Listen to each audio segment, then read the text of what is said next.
than anything Washington has seen before. The aim is to ensure that all the power centers in Washington, including the corporate world, are loyal to the party line. The effect is to strengthen still further the connections between those who make policy and those who seek to influence it, the latter overwhelmingly within the corporate sector, as Jacobs and Page recently reaffirmed. One predictable result has been a new, higher level of corruption. Corruption includes extensive gerrymandering to prevent competition for seats in the House, the most democratic of government institutions, and therefore the most worrisome. The expectation is that corruption will be undetected and unenforced, a Republican lobbyist says, unless it becomes so extreme that it harms business interests. More generally, there have been profound effects on the way the country is governed. Not only is legislation increasingly skewed to benefit the richest interests, but Congress itself has been changed, becoming a transactional institution geared to implementing the pro-business policies of the increasingly powerful state.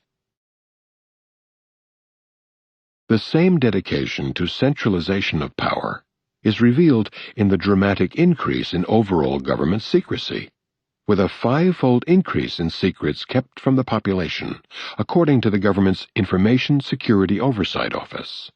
The pretext is terrorism, hardly credible in the light of the administration's lack of concern for preventing terrorism already reviewed, or in the light of history.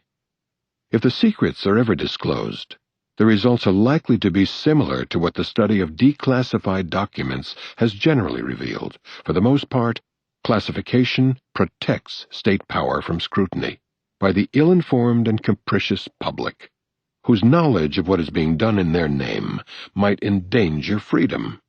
The same is true of the efforts of the radical statist right to prevent declassification.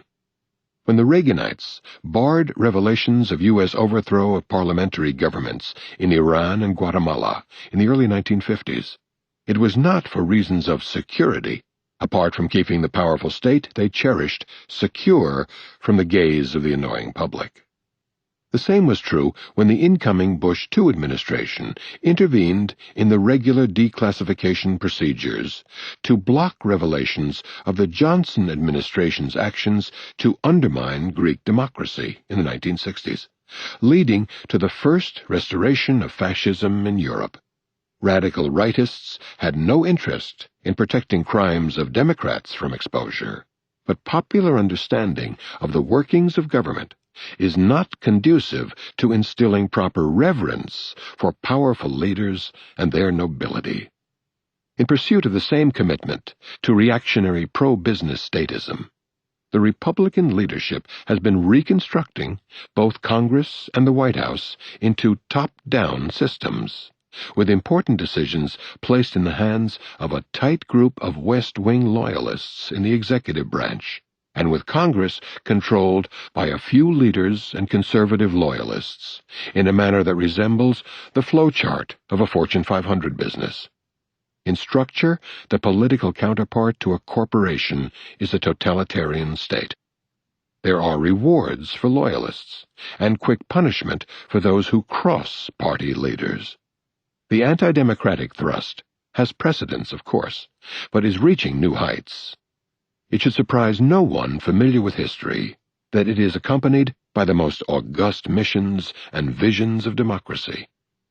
The educational system is still not a wholly owned subsidiary of the state corporate system, so it too is under attack by statist reactionaries who are outraged by the liberal bias that subjects conservative students to punishment and instills anti-American, pro-Palestinian, and other left-liberal dogma, always effusively welcomed by the liberal faculty, we are to understand.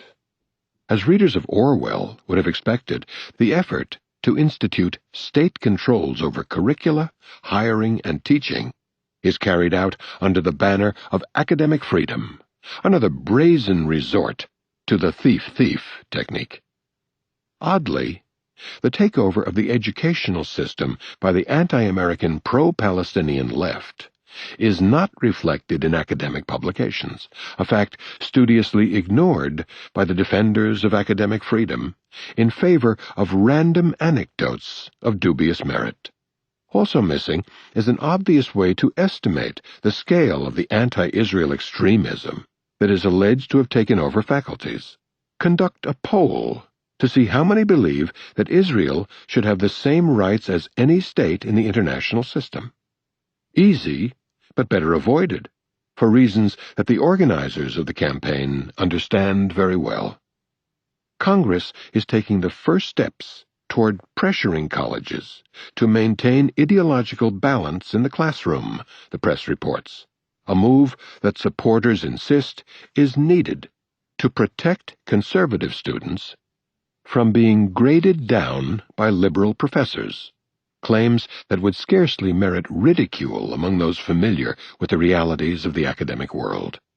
In Pennsylvania, the House of Representatives passed a resolution creating a special committee that is charged with investigating at public colleges in the state how faculty members are hired and promoted, whether students are fairly evaluated, and whether students have the right to express their views without fear of being punished for them.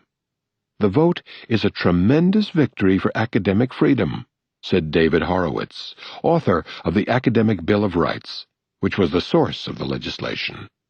Opposition from faculty groups, he said, was fierce, and their defeat is that much more bitter as a result. Academic freedom wins another victory over academic freedom. In Ohio, drawing from the same courageous defenders of academic freedom against the onslaught from the left, Senator Larry Mumper introduced legislation to restrict what university professors could say in their classrooms.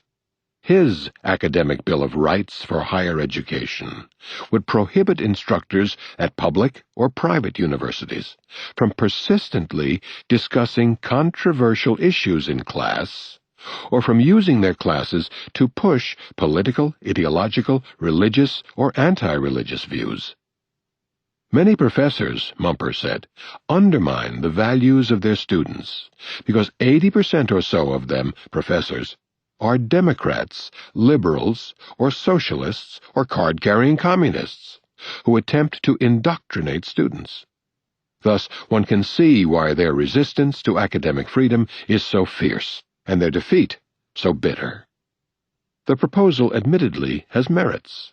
It would save substantial sums by eliminating the departments of economics, government, history, and other disciplines concerned with human affairs, which inevitably push political and ideological views and persistently discuss controversial issues, unless they, too, are reduced to testing on skills and data. Similar bills have been introduced in many state legislatures. Under particular attack are Middle East departments and peace studies programs. The federal government has also entered the fray. In October 2003, the House of Representatives unanimously passed a bill that could require university international studies departments to show more support for American foreign policy or risk their federal funding. This bill was aimed particularly at Middle East programs. Inherent in the act is the assumption that if most established experts believe American Middle East policy is bad, the flaw lies with the experts, not the policy, Michelle Goldberg writes. Faculty feel the threat that academic centers will be punished for not towing the official line out of Washington, which is an unprecedented degree of federal intrusion into a university-based area studies program, a conclusion that could be debated if we consider more indirect forms of intrusion. In an important review of the scandalous attacks on Middle East and peace studies departments, The eminent Israeli sociologist Baruch Kimmerling warned of the ominous consequences of this assault on academic freedom by a coalition of neocons and zealous Jewish students supported by some Jewish mainstream organizations, inspired by Horowitz's crusade. The title of his essay was, "Can